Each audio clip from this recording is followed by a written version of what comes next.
welcome to my channel. Today I'm going to talk about swimming with your dog, getting your dog used to water, how to train your dog to go in water and enjoy water, and how to be safe around water, and just some summer safety tips in general for you and your dog.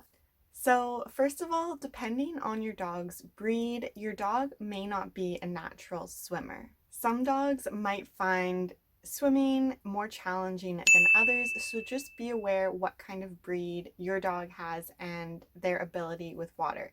Even if you have a dog that isn't that comfortable around water, it's important that they know water safety and that you know water safety.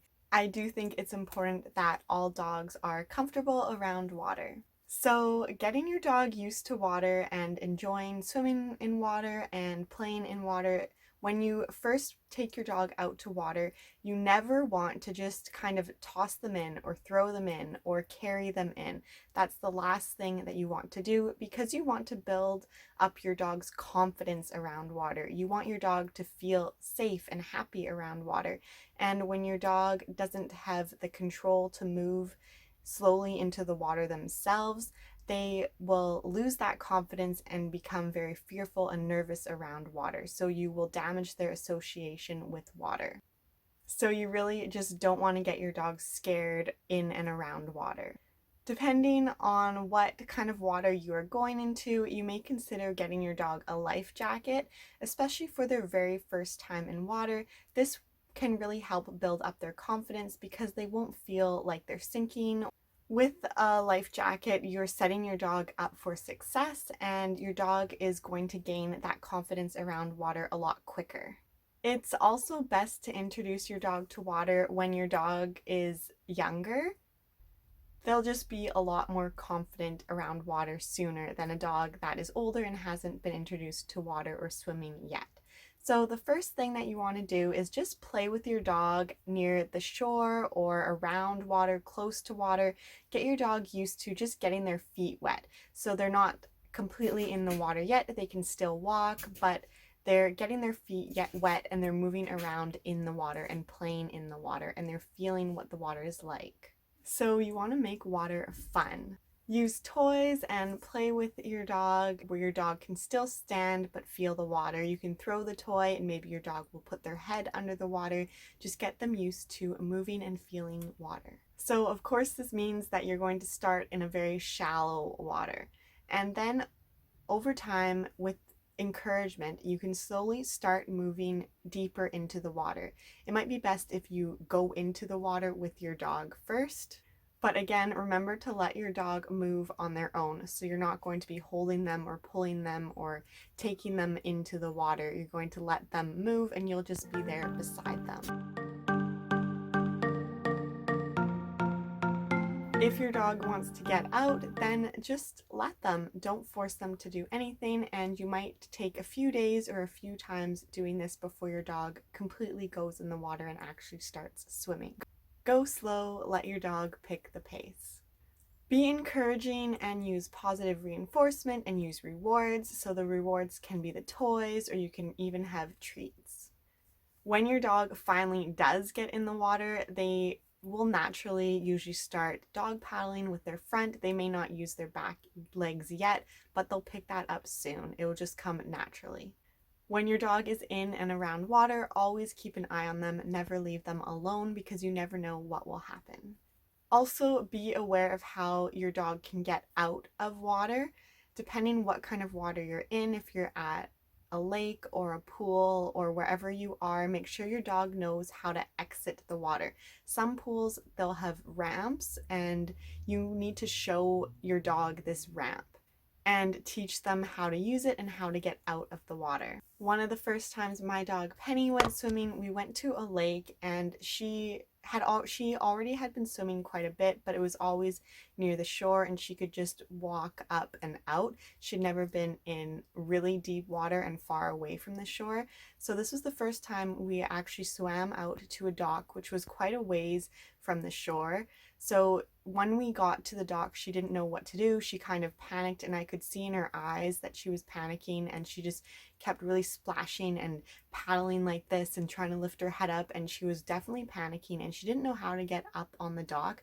Now this dock actually had a ramp made just for dogs so that they could use it, but she didn't know how to use it. She had never seen it before. I had to swim up to her and show her, guide her, kind of push her onto the ramp, and then she figured it out really quickly after I showed her, but she was definitely panicking. So keep that in mind, that you need to make sure that your dog knows how to get out of the water and how to exit the water.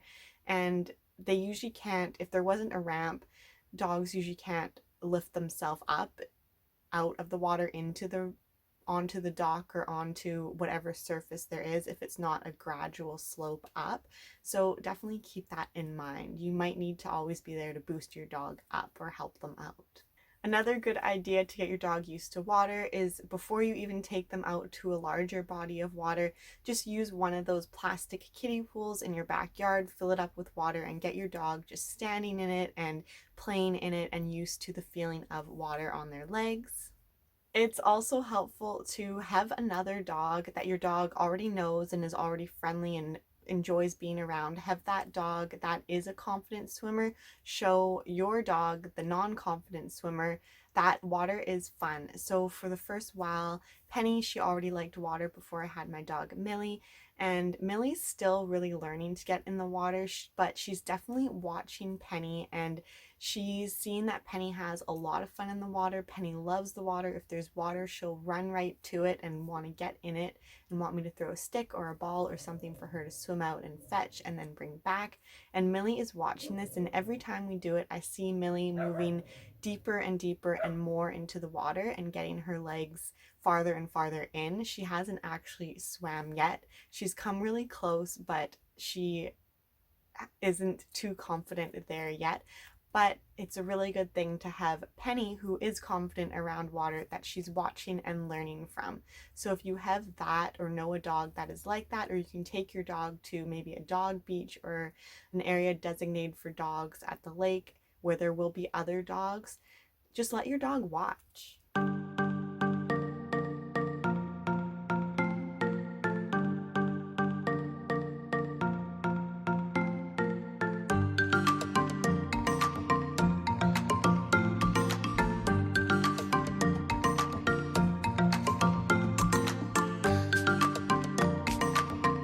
And I also just wanted to mention some summer tips for you to keep in mind when you have your dog. So dogs can get sunburns, and it's important to always have a shaded area or some place where they can come and cool down. And depending on what kind of water you are visiting, you might need to have a bottle of water and a bowl of fresh water for your dog, because dogs definitely need to drink water when they are out in the sun and the heat and exercising and running around. Be sure that there's always clean, fresh water available for them. You can also just toss your dog an ice cube. Some dogs really like that, and it can really cool them down. Keep in mind the temperature of the water that your dog is going in. So even if it's hot and sunny outside, the water can often be a lot cooler. I know around here where I live, there are lakes that are glacier fed, so they are still very cold even when it's hot outside, and the temperature difference between the cold and the hot can be hard on your dog. So just keep that in mind and make sure that your dog isn't getting too cold in the water. Also keep in mind the toys that you are using to play with your dog in the water. Make sure that they're not too big, that your dog can grab them and safely carry them in their mouth back. And also make sure that your dog isn't swallowing too much water. When dogs swim out, grab a ball or a toy and bring it back, they do drink water and can swallow water, which can lead to water toxicity and even drowning. So just be mindful of that. And also Penny, when I throw anything out in the water and she jumps in to go get it, she will keep looking in the water until she finds it. She's determined. So if I throw a stick and it sinks, or it's too small, or it's too dark and she can't see it in the water, she will keep circling and swimming around and looking for that stick until I really call her back, and I really have to try and get her to come back. And she won't give up. She wants to find whatever I threw in. So this can be dangerous if you throw something really far out and your dog can't hear you yell to call them back, or they just keep looking for whatever you've thrown. Be sure that your dog has really good recall, or the object that you throw is made for dogs and for swimming. Like, they're usually bright orange or something that your dog will see really clearly and they'll be able to find, and they float.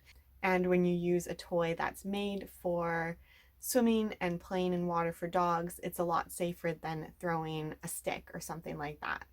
But get to know your dog, get to know how they behave around water, always supervise your dog, and there shouldn't be any problem when you get to know what they're like, so you know how to react to that. And I also just wanted to mention some signs of overheating in dogs, or sunstroke, or signs that your dog has been outside for too long and they're too hot and they need to go inside and cool down, or even possibly see a vet. If your dog has excessive panting, loss of appetite, if they have red gums instead of a pink color, or if their gums are dry instead of wet, if they have a dry nose, and sunken or dry looking eyes, these are all signs that your dog is overheating or has had too much sun in and is possibly dehydrated and too hot, as well as vomiting, diarrhea, and wobbly legs. And I also want to mention that dogs with a flat face, like a bulldog, overheat a lot quicker and easier than dogs that do not have a flat face. If your dog is on asphalt or pavement, it can get really hot, and I know we've all walked barefoot on really hot surfaces before, and your dog is walking with their paws. It feels exactly the same when the surface is really hot. So keep in mind where your dog is walking and that they're not walking on something for a long period of time that's very hot, so they don't burn the pads on their paws. That's why on really hot days and in the summer, it's usually best to take your dog out early in the morning or in the evening when it's not as hot and when the ground isn't as hot. So I hope these tips were helpful and you and your dog have a really fun summer. Please like and subscribe for similar videos, and I'll see you in the next one. Bye.